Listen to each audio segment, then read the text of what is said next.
प्रमुख कथा है। आज की बात को मैं यहीं से आरंभ कर रहा हूं। युद्ध की तैयारियां हो रही थी, महाभारत का युद्ध होने के लिए जा रहा था। शकुनी बहुत चालबाज है। शकुनी ने अपने भांजे को कहा, यह यदि तो युद्ध जीतना चाहता है तो एक बार तो द्वारका चला जा। यदि द्वारका के कृष्ण का तुझे सहयोग मिल जाए तो इसे युद्ध में तुझे कोई पराजित नहीं कर सकता। घमंडी है दुर्योधन। धन मिले, पैसा मिले, वैभव मिले, सत्ता मिले, परिवार मिले तो आदमी को झुक जाना चाहिए, व्यक्ति को विनम्र हो जाना चाहिए। पेड़ अपनी ऐंठ दिखाता है, हवा के थपेड़े उसको तोड़ देते हैं, लेकिन एक दूर्वा नीचे झुकती रहती है, हवा के थपेड़े ऊपर से निकल जाते हैं। दूर्वा इतनी प्यारी हो जाती है कि गणेश के ऊपर चढ़ जाती है। जितनी संभ्रांतता ऊंचाई मिले तो उतने ही विनम्र हो जाइए। और मैं निवेदन करना चाहूँगा, और आप बहुत कुछ प्राप्त कर लें, यदि आपने विनम्रता और सहजता प्राप्त नहीं की तो समझ लो कंगाल हो, कुछ भी प्राप्त नहीं किया। जीतने के लिए पड़ोसी को जीतने की जरूरत नहीं है। यदि जीतना ही है तो अपने क्रोध को जीतिए, अपने घमंड को जीतिए, अपने अहंकार को जीतिए। और इसे यह दुर्योधन जीत नहीं पाया।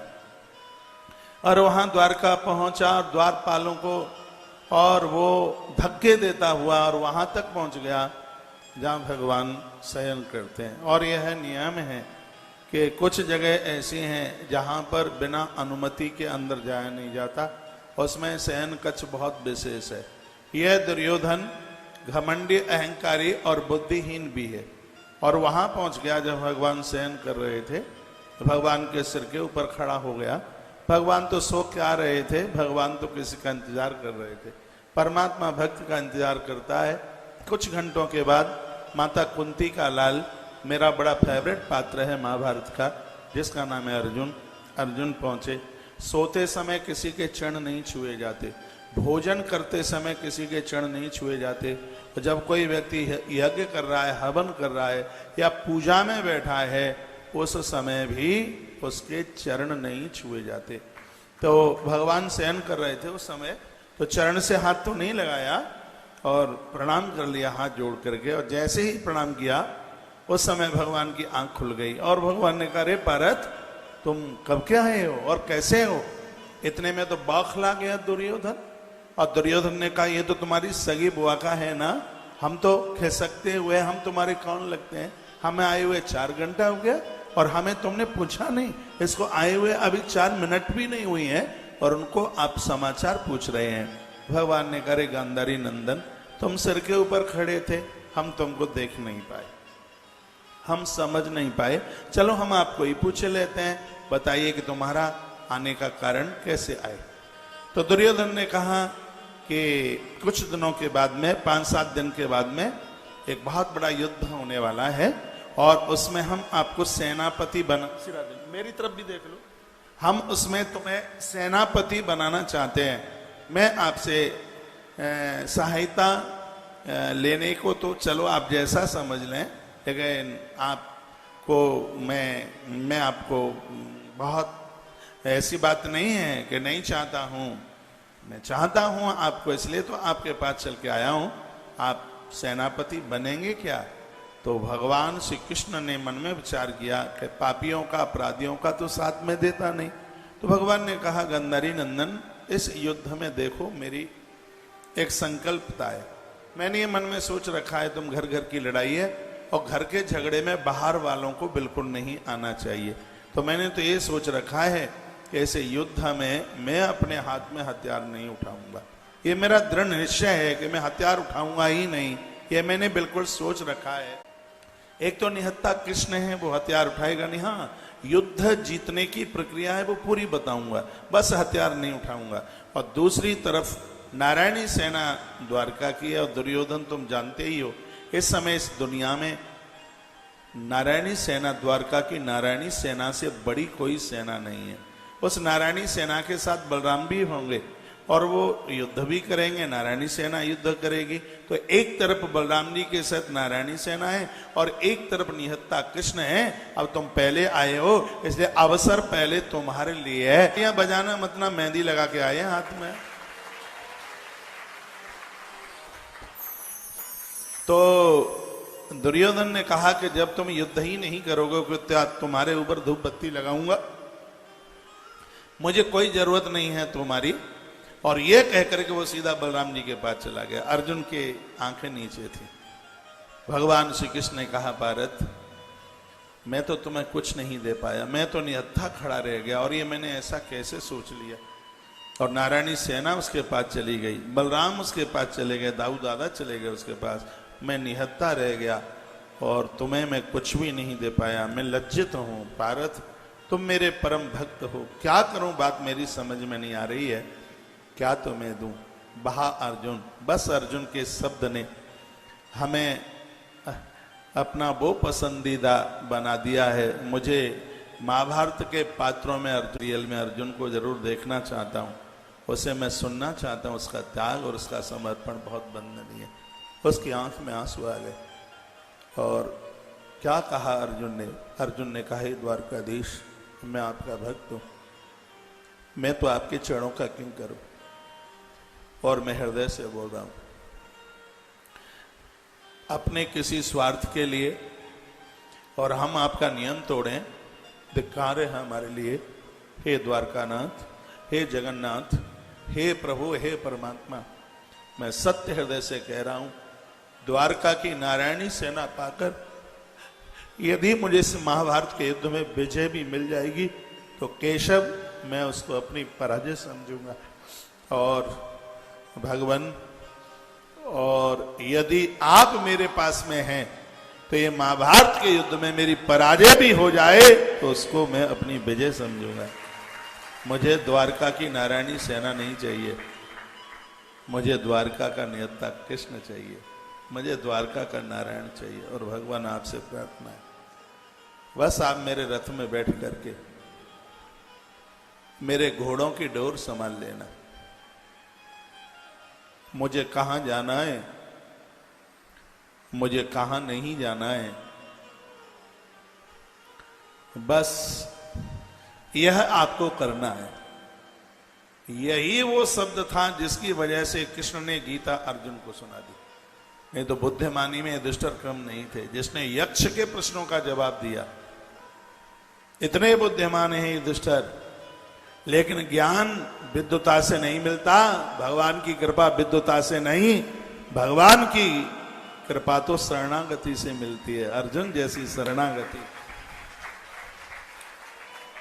थी नहीं किसी के पास। हम और आप भगवान के शरणागत बने। दासान दासो भवतास्म भूया, हम भगवान के दास बने। आइए अब मैं आपको शिव महापुराण की कथा से जोड़ रहा हूं, जो यह भगवान की कृपा के बिना तो यह बिल्कुल संभव हो ही नहीं सकता। कल आप सुन रहे थे कि विधाता ब्रह्मा ने अपने कुछ मानस पुत्रों को जन्म दिया। उन्हीं में से उनका एक पुत्र है ब्रह्मा के अंगूठे से जिसका जन्म हुआ है, जिसका नाम था दक्ष, जिसको प्रजापति का मालिक बनाया गया। इसको आदेश दिया गया था संतान जन्म के लिए।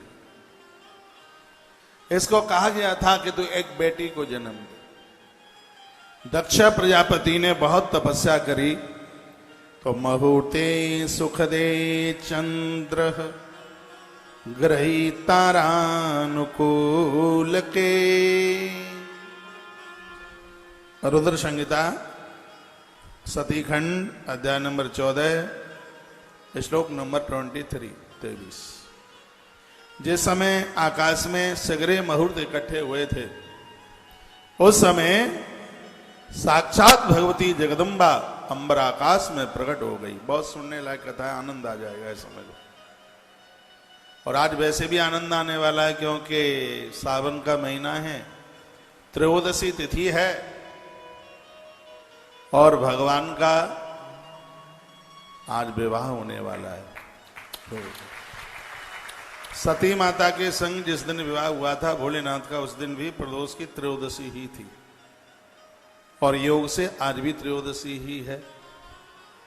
कथा चलेगी 5:30 बजे तक। 5:30 बजे के बाद हम और आप सब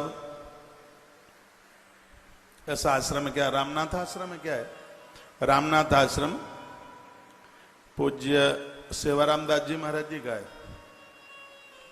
तो वहां सब चलेंगे, संग ही संग चलेंगे और वहां से फिर भगवान की बारात में आएंगे, यहां पहुंचेंगे। तो यदि आप घर को चले नहीं गए ना तो बहुत बड़ी गलती कर गए, ये समझ लीजिएगा। विश्वास कर लेना, महादेव की बारात में आपकी उपस्थिति इसलिए लगाई जा रही है, आपके घर में बिना लड़ाकू अच्छी सी बहू आवे और आपकी बेटी अच्छे से परिवार में जावे, यही कामना की जा रही है आज के कार्यक्रम में। तो भगवान की बारात में जब उधर से हम यहाँ आएंगे, फिर भगवान का विवाह उत्सव बड़े मंत्रों के साथ में होगा।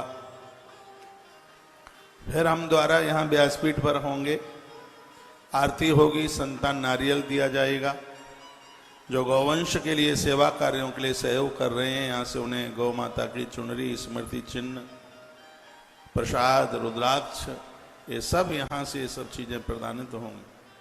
धीमे धीमे में समय तो पूरा सा हो ही रहा है, आज का दिन तो गया ये समझ लो।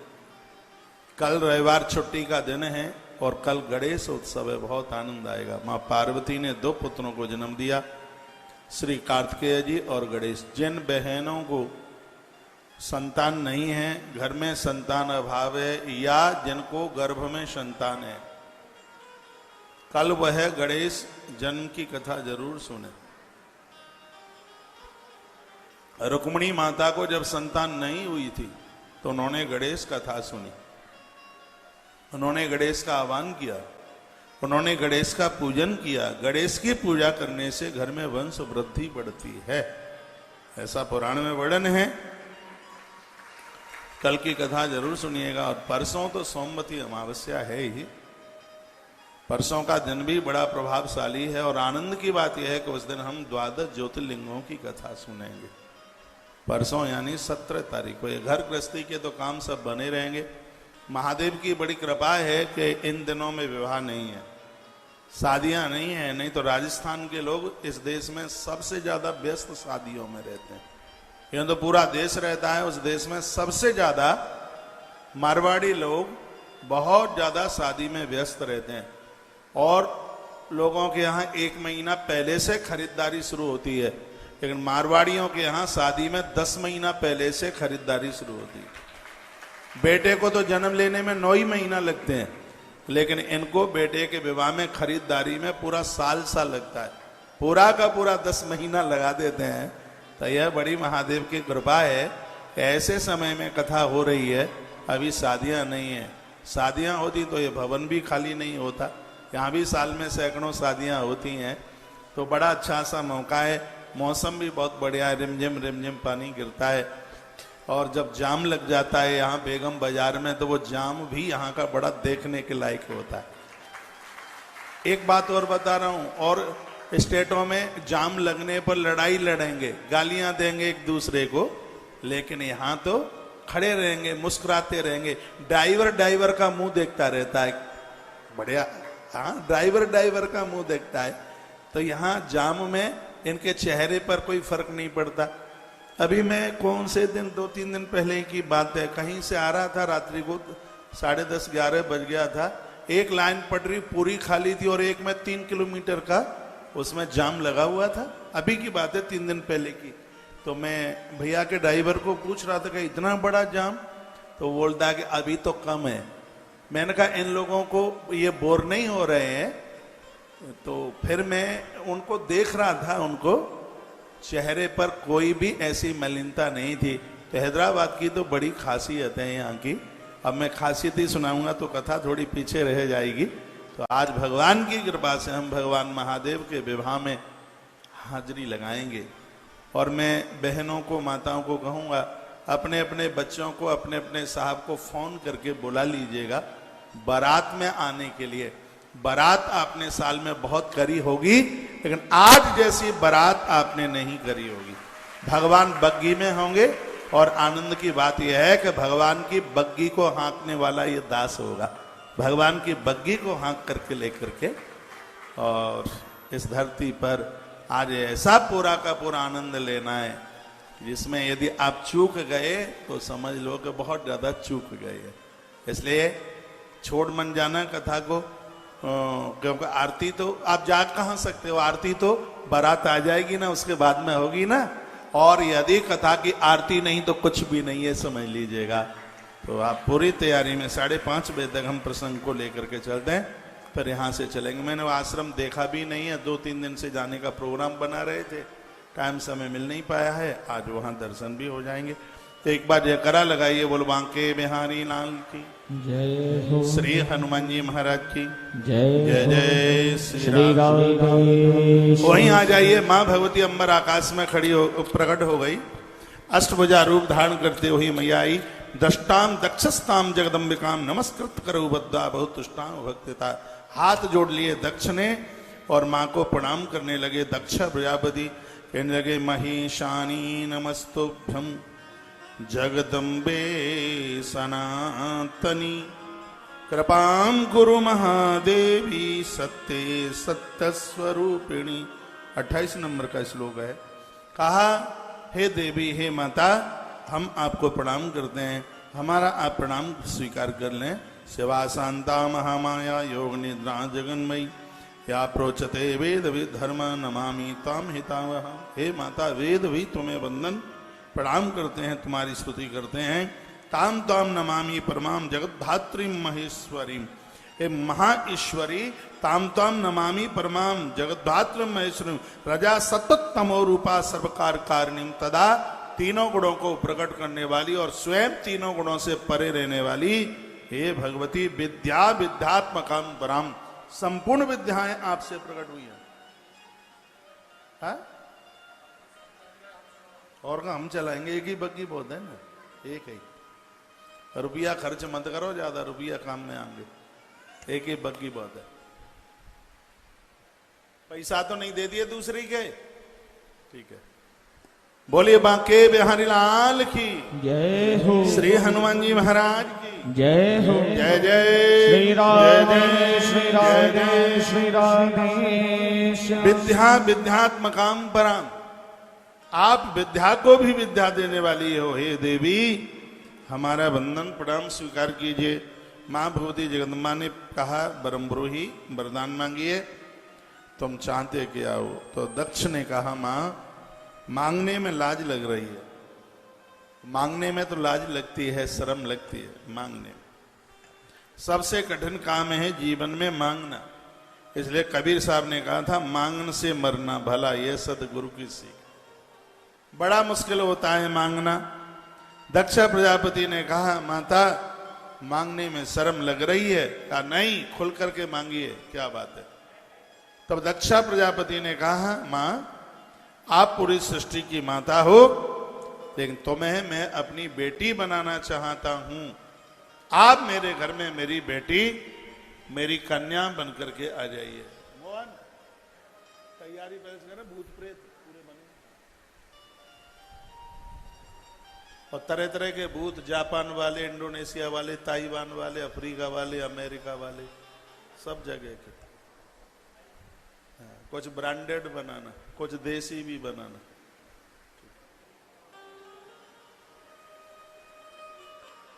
तो दक्ष प्रजापति ने, आपका ध्यान इधर नहीं है, मुझे लगता है आप पहले से ही बारात में चले गए हैं। अभी थोड़ी कथा सुन लीजिएगा। कहा, आप मेरी बेटी बन करके आ जाइए।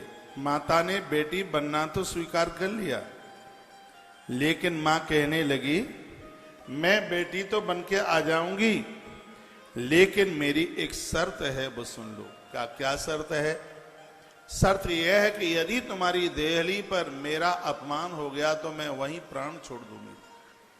और पिता के घर में बेटी की मृत्यु हो जावे, उस पिता के लिए इससे बड़ा पाप नहीं है, इससे बड़ा अपराध नहीं है। घर से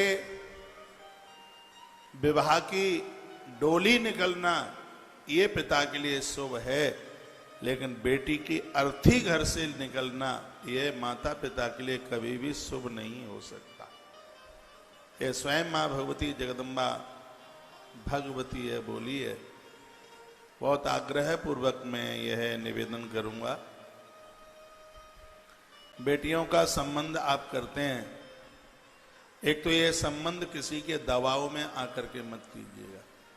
बेटी ससुराल छोड़ करके आती है और पिता के घर आकर के बैठ जाती है, और वह उस पिता के लिए कभी शुभ नहीं हो सकता कि बेटी ससुराल छोड़ करके और घर आके बैठ जाए। एक पिता 10 हाथी पाल सकता है, लेकिन एक पिता घर में बेटी को नहीं रख सकता। कुछ बातें हैं, मैं क्या यहां से उन विस्तार पूर्वक उन बातों को कहूं। आज समझौता हो नहीं पा रहा है कैसे भी। और आप ये ना सोचिएगा कि सब गलतियां एक ही तरफ से हैं, दोनों तरफ से। आपकी बेटी लाडली है, आप बहुत ज्यादा पक्ष लेते हैं, छोटी सी भी बात हो जाती है आप समझन को लड़ने को तैयार हो जाते हैं। अपनी बेटी को भी तो समझाइए। और आप ये सोचें कि सब एक ही तरफ की गलतियां हैं। सास का नाम तो इतना बदनाम हो गया है, यमराज के हाथ से चिट्ठी हो गया। गलीचा बिछावे बहू के सामने तो भी सास को कोई बड़ाई नहीं दे सकता। एक दो बहन मुझे बोलती है, महाराज जानते हैं आप सास की परिभाषा क्या है? मैंने कहा जो बहू को संस्कार क्षण क्षण में देती है उसे सास कहते हैं। बोलती है नहीं, तो जो बहू को सांस नहीं लेने दे वो सास है। अब उसकी अपनी तरफ से अपना व्याख्यान है उसका। तो पति की सेवा करना है धर्म। वृद्ध सास ससुर की सेवा करना है परम धर्म। एक रामायण की चौपाई है, बड़ी अद्भुत है। एही ते अधिक धर्म नहीं दूजा, प्रभु राम बोले। आगे डिस्टर्ब हो रहा है ज्यादा। यही ते अधिक धर्म नहीं दूजा, सादर सास ससुर पद पूजा। इससे बड़ा धर्म नहीं है कोई बहू अपने सास ससुर की सेवा में लगी है, प्रातः जागती है, उनके चरण छू करके आशीर्वाद लेती है। सच मानिए इसका पुण्य तुम्हारी संतान को मिलेगा। एक बार के लिए हम आपके घर आए तो हमारे पामों को भले ही ना छूना, लेकिन जो नित्य अपने सास ससुर वृद्धों के चरण छूकर आशीर्वाद देती रहेंगी, भगवान की कृपा उस घर से कभी भी नहीं हटेगी। सबसे बड़े तो देवता है, सबसे बड़ा भगवान है, आज उन्हें कोई समझ ही नहीं पा रहा। कितने दुर्भाग्य की बात है, एक बाप 4-4 बच्चों को पाल पोस करके बड़ा कर देता है, लेकिन 4 बेटे और 4 बहुएं 8 मिलकर एक बुढ़ा बुढ़िया को नहीं पाल पा रहे। कितने दुर्भाग्य की बात है, कितने अफसोस की बात है। और मैं कहूंगा चाहे गंगा सागर नहा के आ जाना, चाहे केदारनाथ का दर्शन करके आ जाना, जब तक इन वृद्धों की कृपा नहीं होगी तब तक कुछ होने जाने वाला भी नहीं है। इनको प्रसन्न रखिए। इनकी कृपा के बिना कुछ भी संभव नहीं है। मैं एक बार फिर कहूंगा, आप अपनी बेटियों का पक्ष लेकर के बेटी का घर आप बसा नहीं रहे हैं, उसका घर आप उजाड़ रहे हैं। राजस्थान की घटना में बताता हूं, लक्ष्मणगढ़ पड़ता है उधर कहीं, सुना होगा आपने, नहीं देखा होगा तो उधर ही आपके ही तरफ है, उधर है, सालासर के रास्ते में पड़ता। राजस्थान की घटना।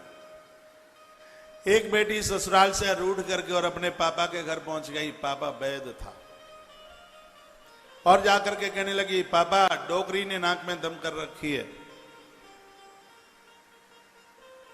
जहर की पुड़िया दे दो, इसको मार करके छोड़ूंगी। पापा की श्वास चढ़ गई। पिता की भला आदमी था, अच्छा आदमी था। उसने कहा, बेटी तू यह बोलती क्या है? तुझे पता है कि पुलिस को पता लग गया तो जमानत नहीं होगी जिंदगी भर। बोलती है सड़ जाऊंगी पुलिस थाने में, जेल में, लेकिन इस कलमुई का मुंह नहीं देखूंगी और मुझे उसके लिए जहर चाहिए, जहर की पुड़िया। पिता ने बहुत समझाया, वो मरने को तैयार हो गई, मानने को तैयार नहीं हुई। पिता ने कहा, बेटा ऐसा कर लें, ऐसा जहर दे दूं जो धीमे धीमे मारे उसको 6 महीने में, क्योंकि जल्दी मर गई तो पोल खुल जाएगी, हम और तुम दोनों फिर जेल चले जाएंगे। तूने इतना कष्ट भोगा है तो 6 महीना और भोग ले, 6 महीने में तो मर ही जाएगी। राजी हो गई, कहने लगी चलो ऐसी पुड़िया दे दो कि वो 6 महीने में मर जाए।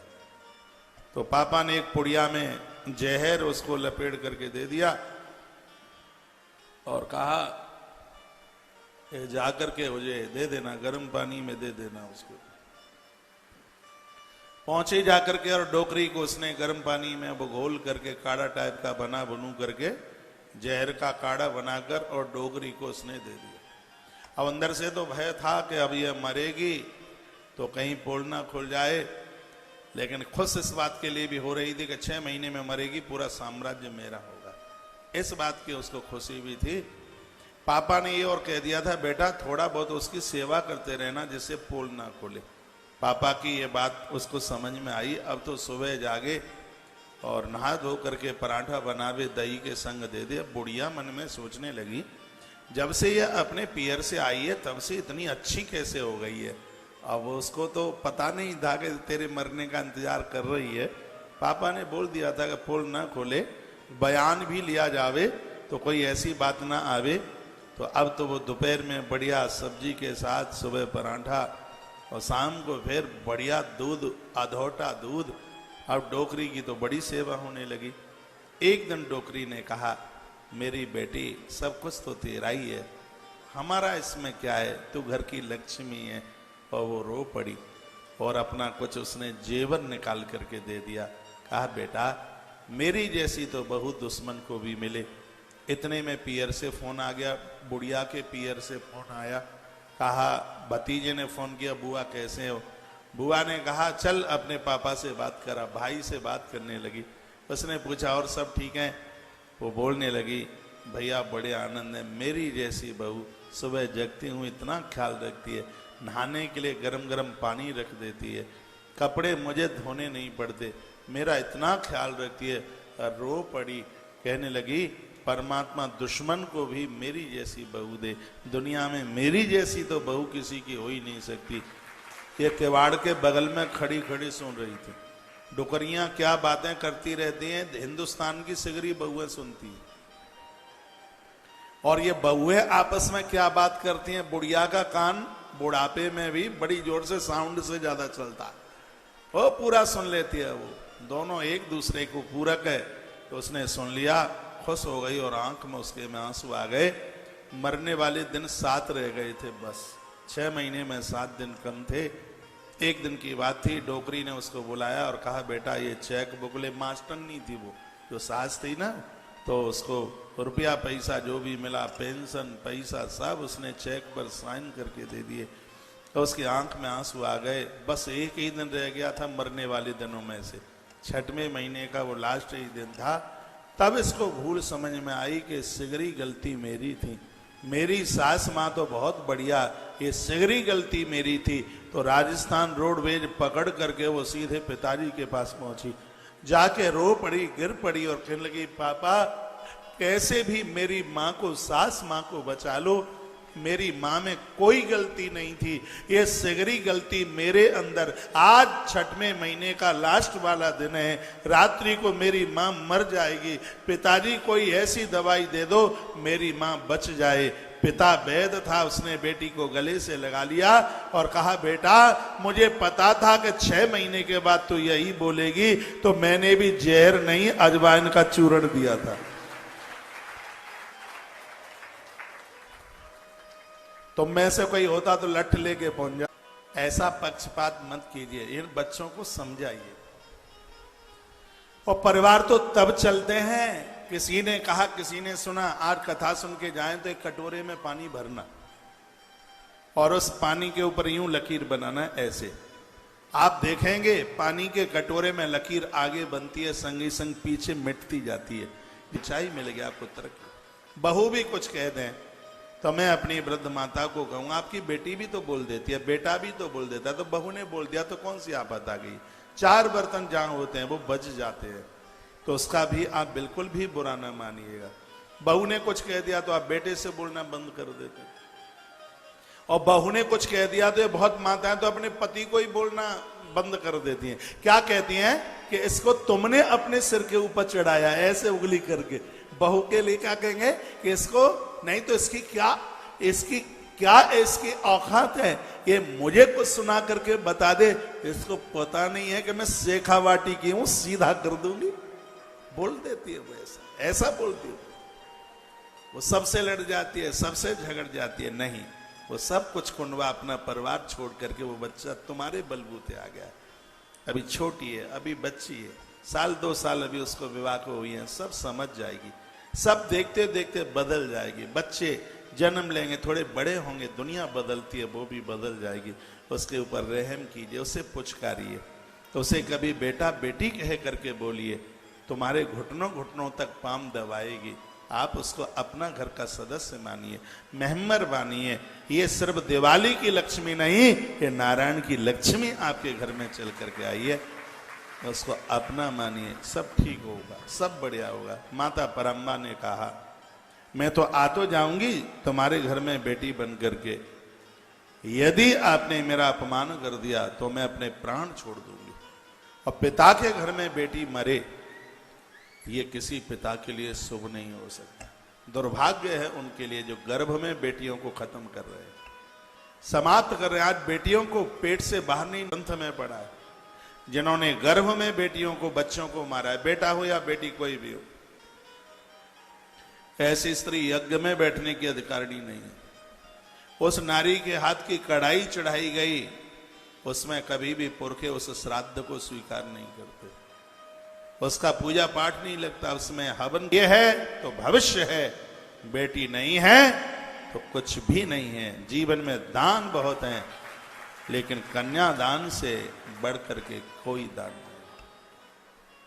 नहीं। ये 20-22 वर्ष के मेहमान की तरह तुम्हारे घर में, ये चली जाएगी कुछ समय के बाद, पता नहीं सामने वाले उसको कैसे मिलेंगे। कितना बड़ा त्याग है, परिवार को छोड़ना साधारण बात नहीं है। ये सब कुछ छोड़ छाड़ कर नए लोगों के यहां एडजस्ट अपने आप को करना बड़ा मुश्किल है। वो तो सब कुछ छोड़ करके तुम्हारे घर आ गई है। इसकी महिमा वैल्यू तुम तब समझ पाओगे, अपने बेटे को 6 महीना ससुराल भेज के बता देना।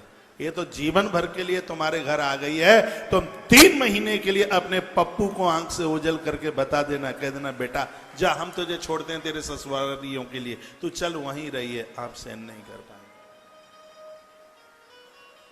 आप 6 महीने के लिए सहन नहीं कर पाएंगे, वो जिंदगी भर के लिए आपके घर आ गई।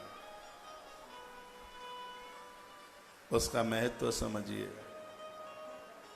बेटियों का लाड़ कीजिए, खूब दुलार कीजिए। बेटियों से तो घर हरा भरा दिखाई देता है। महीने में, साल में महीने 12 होते हैं, लेकिन 12 महीनों में सबसे ज्यादा सुहावना महीना लगता है वो सावन का महीना, क्योंकि सावन के महीने में बेटियां अपने पापा के घर में होती हैं, इसलिए पियर में। इसको पियर क्यों कहते हैं मालूम है? इसको पियर इसलिए कहते हैं क्योंकि यहां पिता का प्रेम मिलता है, इसलिए। पहले कहा जाता था पापा का प्यार, पापा का प्रेम। जहां पापा का प्रेम है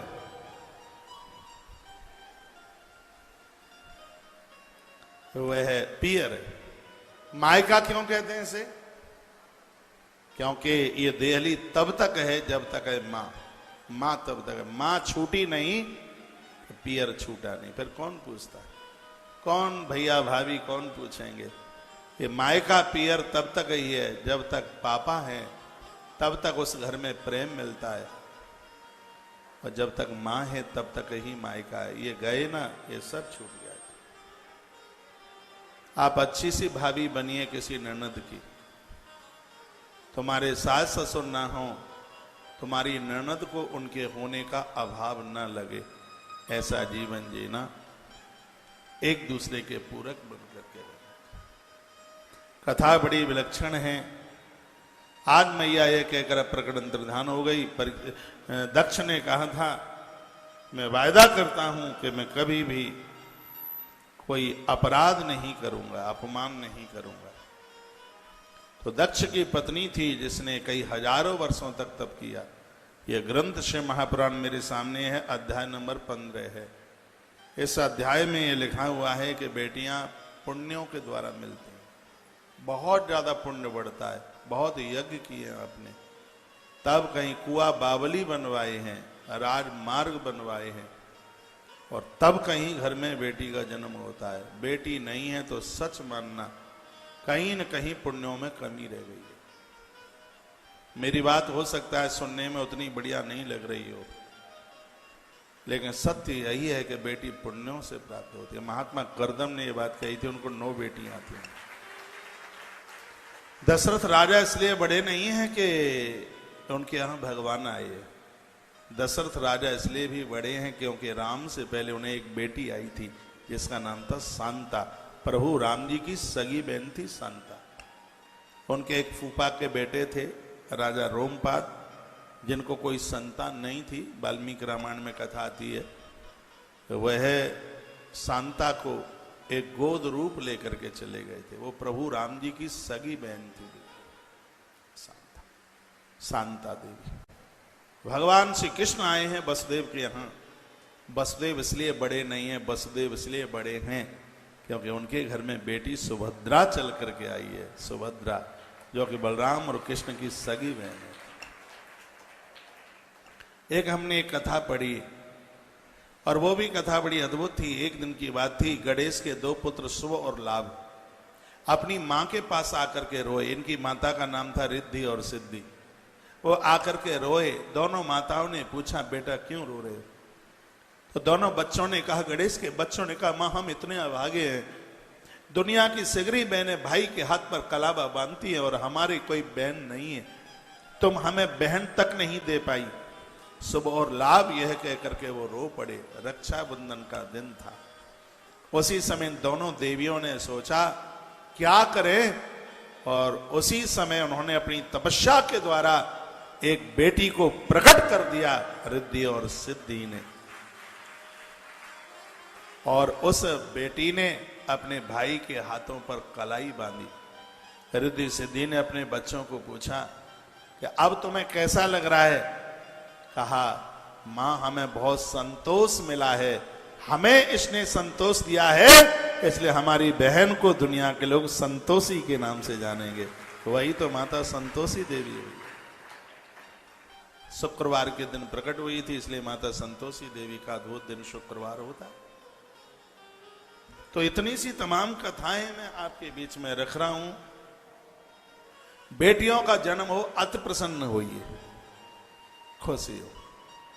यहां व्यासपीठ से नारियल दिए जाते हैं पुत्र की कामना के लिए, एक बेटा हो जाए, वंश वृद्धि के लिए। बेटियों के लिए सतचंडी का पाठ होता है। 100 पाठ दुर्गा सप्तशती के कराए जाते हैं।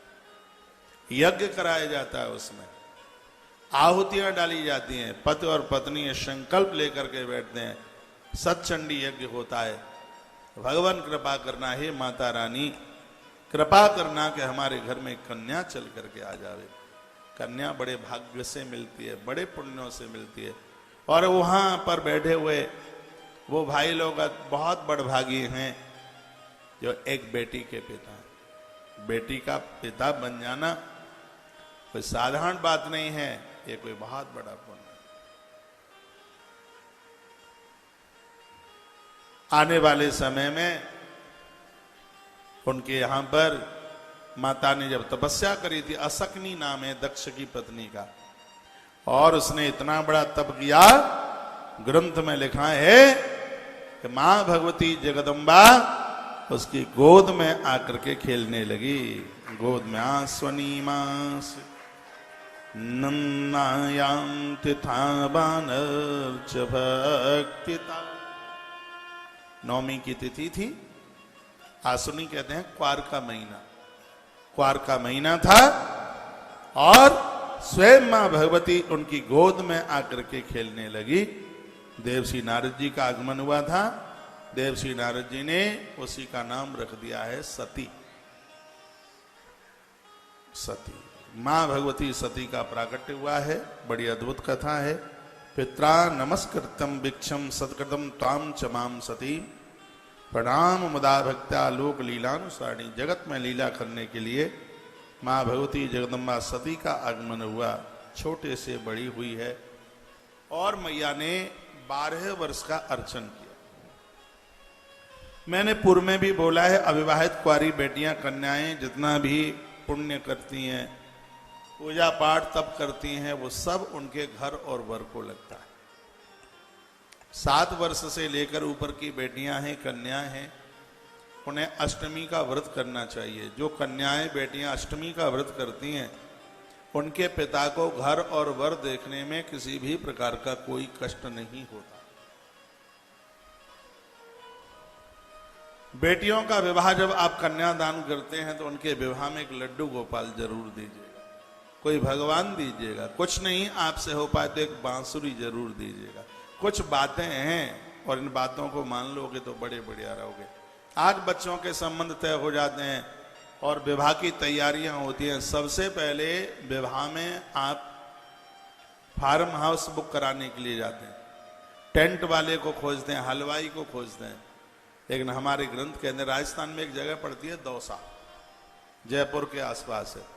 यहां मैंने एक 5 दिन की रुक्मिणी मंगल की कथा कही और उसमें ये मैं जिक्र कर रहा था, आपके बच्चे बहुत आनंद, चाहे बेटा है चाहे बेटी, यदि इस नियति से आप इस विवाह की व्यवस्थाएं करें, जब आप बच्चों का विवाह करने के लिए जा रहे हैं तो उस विवाह में सबसे पहले यदि आप कोई क्रय खरीदारी करने के लिए जा रहे हो तो भगवान गणेश के नाम की सुपारी खरीद करके लाइए।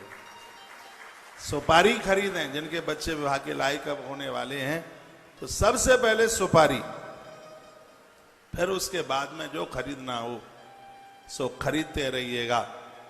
भगवान जो गजानन है, भगवान गणेश है, सुपारी गणेश का प्रतीक है। वो कभी भी उनके जीवन दाम्पत्य जीवन में कभी भी व्यवधान विघ्न नहीं आने देंगे। लेकिन होता तो कुछ और ही है, कुछ और होता। आप कितने भी करोड़पति हैं या बिल्कुल कुछ भी नहीं है, जब तक भांवर ना पड़ जाए तब तक बेटी को ससुराल का एक बिलंदा भी कपड़ा मत पहनने देना। जब तक विवाह न हो जाए तब तक। सूट आता है, बच्ची को देखा जाता है और बहुत कपड़े लत्ते आते हैं। ऐसा बताया जाता है कि भांवर मामा की यहां से आने वाली साड़ी में भांवरें पड़ती हैं। मामा का बहुत बड़ा स्थान होता है। एक वस्त्र है वो मामा के यहाँ का जो कन्या पहनती है भांवर के समय पर, वो साड़ी मामा के यहाँ की होती है, वो धोती मामा के यहाँ की होती है। और जब भांवर पड़ जाती हैं उसके बाद में वो बेटी ससुराल का वस्त्र पहनती है। आजकल तो ससुराल से मोबाइल आता है, आजकल तो ससुराल से बहुत कुछ सामान आ जाता है। ये बिल्कुल नहीं होना चाहिए। बेटी की ससुराल का मत कुछ खाया करो, बिल्कुल ये बिल्कुल भी ठीक नहीं है। माता जानकी के विवाह में हाथी घोड़े बहुत आए। दुनिया क्या करती है भूल जाइए, हमें क्या करना है याद रखिए। हाथी घोड़े आए थे शादी में, उनके सामने पानी के बाल्टा रखे गए, उनके सामने चारा डाला गया, लेकिन वो तो कुछ खाते पीते नहीं है। दशरथ राजा को सूचना सेवाधारियों ने दी और कहा कि ये तो पशु कुछ खाते ही नहीं है, हाथी घोड़े। महाराज दशरथ ने जनक राजा के यहाँ सूचना भेजी कि तो सब मर जाएंगे, तो कुछ नहीं खाते, ना पानी पीते, ना कुछ चारा खाते। जैसे ही जनक राजा ने सुना, राजा जनक की आंखें भर आई। जनक समझ गए कि मेरे यहाँ का पशु कितना होशियार है। इनको पता है कि जानकी हमारी बेटी है और बेटी के यहाँ का तो पानी भी नहीं पिया जाता। जो दहेज में हाथी घोड़े दिए गए थे, जब तक वो जिंदे रहे तब तक उन्होंने अयोध्या का एक चुल्लू पानी तक नहीं पिया। उनके भोजन की व्यवस्था, उनके जल की व्यवस्था है वो मिथिला नगरी से की गई थी। ऐसा इतिहास अपने देश का है, अपने देश का है। लेकिन आज की तो बात छोड़िए, आज तो पापा आसन लगा करके बबली के आंगन में बैठ करके बढ़िया पनीर की सब्जी, आलू का पराठा, दही के कटोरे के साथ। कभी नहीं हो, बिल्कुल भी ना हो। और भावर पड़ने के बाद में तो होवे ही नहीं बिल्कुल भी। जब कन्या की भावर पड़ गई है फिर तो नहीं। जब तक भावर ना पड़ जाए तब तक बेटी के ससुराल का कुछ भी बिटिया को मत पहनाइए। बच्चों की आप शादियां करेंगे, सुपारी खरीद करके लाइए। बेटियां जो भी पूजा पाठ करती हैं सब उनके घर और बर को लगता है। रामायण में एक बड़ी चौपाई सुंदर आती है, बेटियां महादेव की पूजा जरूर करें। यदि कुंडली में कुछ अशुभ है तो वो सब शुभ हो जाएगा। वेदाता ब्रह्मा ने जो लिखा है उसमें कील ठोकने वाले एक देवता है, वो है महादेव। महादेव पूरा इतिहास बदल देते हैं, महादेव पूरी जन्मपत्री बदल देते हैं पूरी।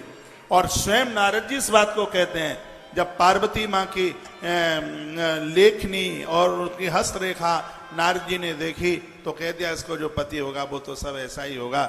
हाँ, यदि यह बेटी महादेव की स्तुति कर ले तो ऐसे शंकर हैं जो इसका सब कुछ बदल देंगे। और उस समय भगवान देवर्षि नारद जी ने जो बात कही थी वो अद्भुत थी, और कहा था कि जो तप करहि कुमारी तुम्हारी,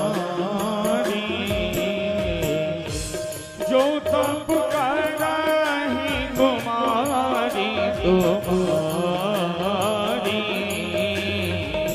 भावी हुए सकहि त्रिपुरारी, भावी हुए सकहि त्रिपुरारी, जो तप करहि कुमारी तुम्हारी, भावी हुए सकहि त्रिपुरारी, जो तप करहि कुमारी तुम्हारी, भावी हुए सकहि त्रिपुरारी, भावी हुए सकहि त्रिपुरारी।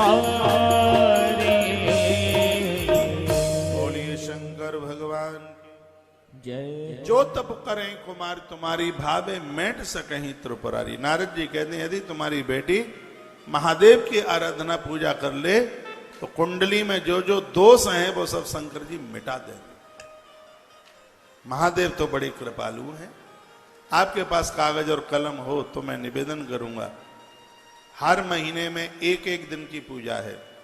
यदि कुंवारी बेटियां ये पूजा हर महीने में कर लेती हैं तो उन्हें अद्भुत घर और वर मिलता है। उनके जीवन कार्य में, उनके जीवन काल में किसी भी प्रकार का व्यवधान नहीं आता। ये मैया को नहीं, ये बिटिया को करना होगा। और एक एक बात को मैं बहुत प्रमाण के साथ बोलूंगा। क्वार, आश्वनी, भादों के बाद जो भादवा के बाद जो महीना आता है, ये उसका नाम है, कहीं इसको आश्वनी कहते हैं, आसोज कहते हैं। हाँ, तो इसमें लिखा आश्वने मासी नन्नायां तिथि तिथावानर्च भक्तितः।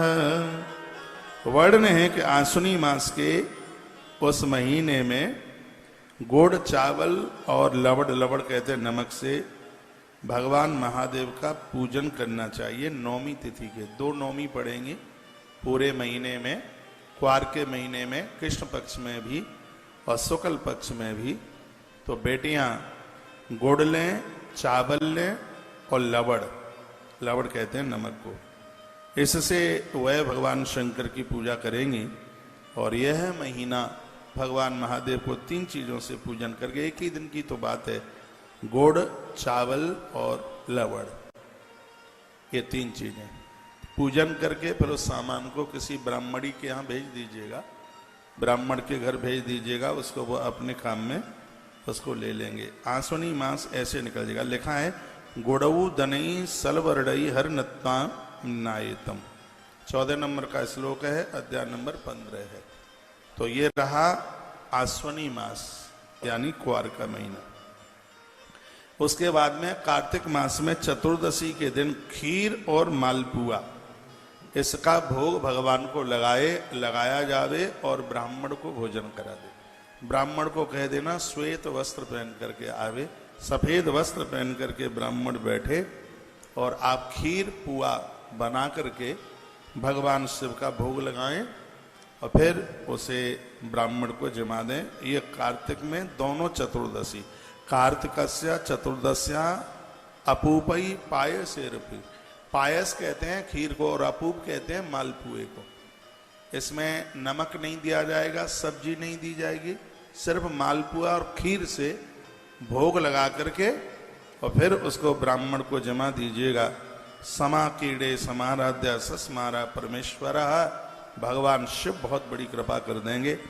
अगैन मास के कृष्ण पक्ष की अष्टमी को जौ तिल एवं चावलों से भगवान शंकर का पूजन करके और भगवान शिव का आशीर्वाद लिया जाए।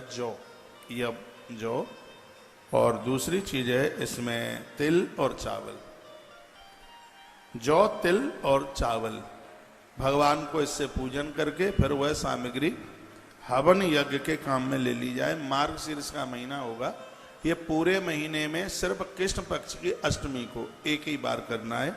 आप रिकॉर्ड कर लो मोबाइल में।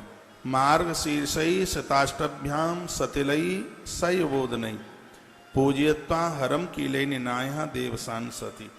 वर्णन है कि कार्तिक मास की चतुर्दशी को खीर और मालपुआ, अगैन मास के कृष्ण पक्ष की अष्टमी को जौ तिल और चावल, इन तीनों चीजों से भगवान का पूजन होगा और तीनों चीजों को फिर हवन और यज्ञ के काम में ले लिया जाएगा। पूरे महीने में एक ही दिन की पूजा है, अष्टमी। भले ही ये छोटी छोटी पूजा हैं, छोटा सा इंजेक्शन कितना बड़ा अपना प्रभाव दिखा देता है, बुखार उतार देता है बिल्कुल। जैसे थोड़ी सी दवाई अपना प्रभाव दिखा देती है, कि थोड़ी सी भगवत आराधना भी अपना पूरा प्रभाव दिखाती है। ये अगहन के महीने में, उसके बाद में फूस का महीना। फूस के महीने में शुक्ल पक्ष की सप्तमी को रात्रि में जागरण करके और अष्टमी को प्रातः खिचड़ी का भोग भगवान शंकर को लगाया जावे। पर उसे भी आप छोटे छोटे बच्चे, जिनको लंगूरा कहते हैं, छोटे छोटे बालक, उनको ये खिचड़ी खिला दें। 17 नंबर के श्लोक में लिखा है, फूसे तु शुक्ला सप्तम्याम कृत्वा जागरणम निशि। सप्तमी की रात्रि को जागरण किया जाए। और लिखा है, अपूज यहाँ शिव प्रातः कृष्ण रान्यन शासती। और अष्टमी को प्रातः है खिचड़ी बना करके शंकर जी का भोग लगाकर छोटे छोटे बच्चों को वो खिचड़ी खिला दी जावे। 1 ही साल की तो बात है, आनंद हो जाएगा। बेटी के लिए इतना अच्छा घर और वर प्राप्त होगा। और आपने बहुत से पुराण की कथाएं सुनी हैं, भगवान करेंगे, आप सुनते भी रहेंगे। लेकिन जो बातें आप सुन रहे हैं, मैंने पूर्व में भी पुराण की कथाएं सुनाई हैं, लेकिन ज्यादा तरह से मैंने हैदराबाद की धरती से नई नई बातें तो सगरी पुरानी हैं, लेकिन मैंने व्यासपीठ से बहुत लंबे समय के बाद में इन प्रसंगों को रखा है। वर्तमान समय में इन कथाओं की आवश्यकता जरूरत है, ऐसे धर्म भी सुरक्षित रहेगा। पीर पैगंबर पर चद्दरें ले लेकर के नहीं जाओगे। ये चादर और फादर दोनों से बचिए। हाँ, चादर और फादर। फादर तो जिसने हमें जन्म दिया है, बस वही पिता। ये दूसरा फादर कहां से चल करके आ जाता है, कहां से आ गया? अपना धर्म बड़ा अद्भुत है।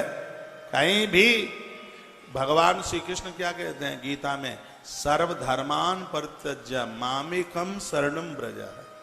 वो कहता है, वो ये नहीं कहते हैं भगवान के तू गणेश को और दुर्गा को छोड़ करके मेरे पास में आ जा, हनुमान जी को और शंकर को छोड़ करके मेरे पास आ जा। वो ऐसा नहीं कहते। वो वही कहते हैं कि जो चादर और फादर के चक्कर में तू पड़ा है, इन सबको छोड़कर मेरे दरबार में आ जा, मैं सब कल्याण कर दूंगा, तेरा भला कर दूंगा। ये कहते हैं लोग काय के चक्कर में पड़े। अपना जैसा तो धर्म, मैं बराबर कहता हूं, जिस धर्म में माता रानी की 51 शक्ति पीठ है, जिस धर्म में 4 धाम हैं, गंगा सागर जैसा अद्भुत तीर्थ है, जिस धर्म में 4 धाम है, जिस धर्म में 12 ज्योतिर्लिंग हैं, जिस धर्म में सालासर बालाजी खाटू श्याम जैसे देव हैं, ओहो कमाल की बात है। ऐसा धर्म कहां मिलेगा? और लोग इसे छोड़ छाड़ करके इधर उधर भटक जाएं। मैं तो कहूंगा कि अपराधों का पोटला इकट्ठा हुआ है और कुछ भी नहीं है। गीता कहती है, अपने धर्म में मर जाना आन बान और शान है। प्रलोभन में आकर के किसी के धर्म को स्वीकार कर लिया, ये कायरता के अलावा और कुछ भी नहीं है। हिम्मत वाले बने। अपना धर्म तो अपना धर्म। 4 चीजें छोड़ने के लायक नहीं होती। परसों मैंने बोला है, धैर्य, धर्म, मित्र और पत्नी, ये चार हैं। जब कोई तुम्हारा सहयोग नहीं करेगा तब ये चारों तुम्हारा सहयोग करेंगे। महाभारत कहता है धर्मो रक्षत रक्षता है। आप धर्म की रक्षा करेंगे तो निश्चित रूप से फिर धर्म आपकी रक्षा करेगा।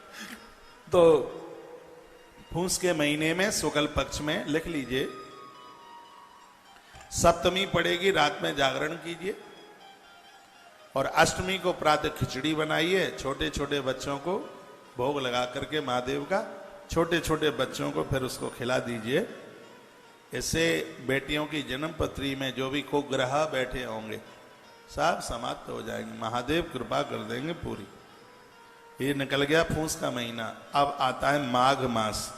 माघे तो पूर्णमास्यां सा कृत्वा जागरणं निशि। माघ की पूर्णिमा को बड़ी पूर्णिमा कहा गया है। ये प्रयाग में जो स्नान होता है ना, स्नान वाली पूर्णिमा, ये वही है।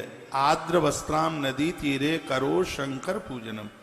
माघ की पूर्णमासी को रात्रि में जागरण करके विशेष पूजा होती है। माघ का महीना है, रात्रि में इसमें जागरण किया जाता है और प्रातः काल भींगे कपड़े पहनकर नदी के किनारे शिव की पूजा होती है। इसमें नदी के किनारे जाना पड़ता है। स्नान करके उन्हीं भींगे कपड़ों से ही भगवान भोलेनाथ की बालू के शिवलिंग बना लीजिए वहीं किनारे पर, और वहीं उनका फिर किनारे पर भी भींगे ही कपड़ों से शंकर जी का उसमें पूजन किया जाता है इसमें।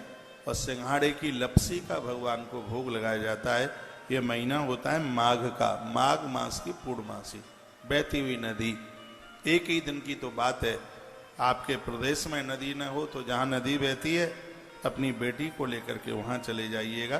तो एक बार फिर कह रहा हूँ, माघ की पूर्णमासी को, पूर्णिमा को रात्रि में जागरण करके प्रातः काल भींगे कपड़े पहन करके नदी के किनारे भगवान शिव की पूजा होती है, जो कि बड़ी प्रभावशाली है। अब आ गया फागुन का महीना। फागुन कृष्ण पक्ष चतुर्दशी, इसको समझ लो यानी शिवरात्रि वाला दिन है। ये फागुन का महीना है, चतुर्दशी 14 यानी शिवरात्रि वाले दिन चारों पहर की इसमें पूजा होती है। बेल पत्र और बिल्व फल, देखो मैं कितना बोलता हूं आपको। हर अष्टमी को बेटियां महादेव के ऊपर बेल का फल चढ़ाएंगी, उनको अच्छे से अच्छा घर और वर प्राप्त होगा। ये मैंने कई बार बोला है। यहाँ इस श्लोक में 19 नंबर का श्लोक है, बोले देता हूं। तपस्या सिद्ध भूतायाम कृत्वा जागरणं निशि विशेषता समानर्चम शैलू से सर्वयामुसः। इसमें वर्णन है कि फागुन की कृष्ण पक्ष को रात्रि को पूजन करते हुए और भोर में, उसी रात्रि को भोर में जब 4-5 बज रहे होंगे उस समय बेल पत्र और बेल फलों से विशेष रूप से भगवान महादेव का पूजन करना होगा, आरती उतारनी होगी। इससे बेटियों को बड़ा अच्छा घर और वर प्राप्त होता है। उसके तत्पश्चात अब आ गया चैत्र का महीना। चैत्र के महीने में क्या करना है लिखा है, वर्णन किया गया। चैत्रे शुक्ल चतुर्दश्याम पलासई दर्मणि शिवम अपूजयत देवारात्रो संस्मरण सा निनायतम। कहा गया चैत्र शुक्ल पक्ष चतुर्दशी को दिन और रात, दिन में भी और रात में भी पलाश के फूलों से भगवान शंकर की पूजा होती है। दिन में भी पलाश के फूल और रात्रि में भी। ये थोड़ी कठिन है, इसमें 2-4 घंटा सुबह देना पड़ता है, 2-4 घंटा रात को देना पड़ता है। 20 नंबर का श्लोक है, यदि कोई संशय नजर आवे तो इसमें पलाश के फूलों से भगवान महादेव की पूजा होती है। तो इससे अच्छा घर और वर प्राप्त होता है चैत्र के महीने में। बैसाख के महीने में शुक्ल पक्ष तृतीया, जिसको अक्षय तृतीया कहते हैं, इसमें जौ और चावलों से भगवान शंकर का पूजन होता है। जौ और चावल, जौ यब और चावल दोनों से भगवान महादेव की पूजा होती है। महीना होता है बैसाख का, बैसाख मास का यह दिव्य राध शुक्ल तृतीयायाम तिलाहार यबोदनहि। कई नाम हैं इसके बैसाख महीने का। एक नाम है माधव मास। वैशाख मास तो है ही, और एक उसका नाम है माधव मास। तो माधव मास का शुक्ल तृतीयायाम तिलाहार ये बोध नहीं, शुक्ल पक्ष यानी अक्षय तृतीया के दिन तिल जौ के द्वारा भगवान शिव की पूजा होती है और भगवान शंकर बहुत प्रसन्न हो जाते हैं और बेटी के ऊपर अपनी बहुत कृपा बरसा देते हैं। ज्येष्ठ शुक्ल पूर्णिमा को वस्त्र एवं मालती के फूलों से भगवान शंकर की पूजा होती है। श्वेत वस्त्र भगवान महादेव की पिंडी पर चढ़ाया जाता है और मालती के फूलों से भगवान को पूजा जाता है। ज्येष्ठस्य पूर्णिमायाम वही रात्रु संपूज्य शंकरम, रात्रि को पूजा होती है। और बसनहि बृहति पुष्पै निराहारा निनायतम, ये थोड़ा कठिन है क्योंकि इसमें 24 घंटे निराहार, जिसमें फलियार भी नहीं लिया जाता, फलियार भी उसमें लिया नहीं जाता है, जल पी करके। ये तो दूसरी निर्जला एकादशी समझ लीजिएगा। ये जेठ के महीने में होता है, ज्येष्ठ शुक्ल पक्ष में जो पूर्णिमा पड़ती है और दूसरे दिन से फिर आषाढ़ शुरू हो जाता है। तो ये गंगा दशहरा के बाद में आने वाली जो तिथि है पूर्णिमा, इसमें 24 घंटे का एक व्रत होता है निराहार। इसमें पानी पी सकते हैं, इसमें अन्न वगैरह कुछ भी लिया जाता नहीं है और इस प्रकार से ये पूजा होती है। तो इससे बेटी को बड़े अच्छे से घर और वर की प्राप्ति होती है। उसके बाद है आषाढ़ शुक्ल पक्ष चतुर्दशी को काला वस्त्र कस्तूरी एवं मालती के फूलों से भगवान शंकर की पूजा होती है। आषाढ़ शुक्ल पक्ष, इसमें काला वस्त्र पहना जाता है, मालती के फूल और कस्तूरी, इन दोनों से भोलेनाथ की पूजा होती है। श्रावण शुक्ल पक्ष की अष्टमी और चतुर्दशी को, इसमें 2 दिन है। सावन में शुक्ल पक्ष में अष्टमी और चतुर्दशी को बड़ी पवित्रता के साथ महादेव को बेटियां यज्ञोपवीत पहनाती हैं, जनेऊ पहनाती हैं और वस्त्र पहनाती हैं और उनका ये पूजन किया जाता है। इस प्रकार से ये सावन का महीना निकल जाता है। ये शुक्ल पक्ष आएगा सावन में, ये समझ लीजिएगा कि यह रक्षाबंधन से कुछ दिनों पहले पड़ेगा। चतुर्दशी एक दिन पहले ही पड़ेगी और अष्टमी कुछ दिन और पहले पड़ जाएगी। तो अष्टमी और चतुर्दशी सावन के शुक्ल पक्ष में 2 दिन पूजा होती है। महादेव को जनेऊ पहनाया जाता है और भगवान शंकर की पूजा वस्त्रों के द्वारा, उन्हें वस्त्र पहना करके पूजा की जाती है। शिव बड़े प्रसन्न होते हैं, वही वस्त्र ब्राह्मण को दान स्वरूप दे दिए जाते हैं। भादों के कृष्ण पक्ष की 13, भादों के कृष्ण पक्ष में जो त्रयोदशी पड़ती है, ये समझ लीजिए, और चतुर्दशी जिस दिन अनंत 14 होती है, जिस दिन गणेश जी का विसर्जन होता है वो दिन और उससे 1 दिन पहले का, ये 2 दिन की पूजा है। और इसमें कई प्रकार के फूलों से और फलों से भगवान शंकर का पूजन होता है और मात्र जल पी करके ये महीना निकाला जाता है। कठिन है, ये बहुत ज्यादा कठिन है।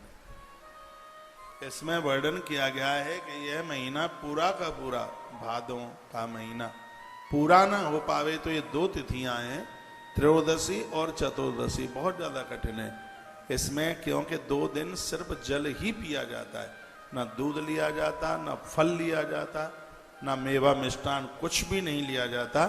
ये भादों में कृष्ण पक्ष में एक तो जिस दिन गणेश जी विसर्जन होते हैं वो दिन, और 1 दिन उसका और पहले का दिन। तो त्रयोदशी और चतुर्दशी के दिन 2 दिन बेटियां सिर्फ जल के ऊपर रहती हैं और इसमें भगवान शिव की पूजा तरह तरह के फूलों के द्वारा, ज्यादा से ज्यादा कई प्रकार के फूलों को लेकर और फलों को लेकर के भगवान शिव की पूजा की जाती है। 25 नंबर का श्लोक है, बड़ा अद्भुत है। भाद्रे कृष्ण त्रयोदश्याम पुष्पई नाना विदयी फलई संपूज्य चतुर्दश्याम, यानी 14 को भी चकारा जल भोजनम, सिर्फ प्रसाद में जल ही लिया जाता है। नाना विदयी फलई पुष्पई, नाना प्रकार के फल और फूल, उनके द्वारा भगवान की ये पूजा होती है। जपन माह से शिवार्चन, यह पूरा महीना भगवान शंकर को समर्पित कर दिया जाता है। त्रयोदशी चतुर्दशी के दिन भगवान शिव की पूजा होती है। भगवान शंकर उस कन्या की जन्म पत्री में जितने भी कुयोग बने हुए हैं सबको भोलेनाथ समाप्त कर देते हैं। यह उनकी अपनी एक ताकत है। उनके सामने क्या किसकी ताकत उनके सामने टिकेगी। तो भादों तक क्वार से शुरू किया था, आश्विन से, और ये भादों तक की ये 12 महीने की पूजा।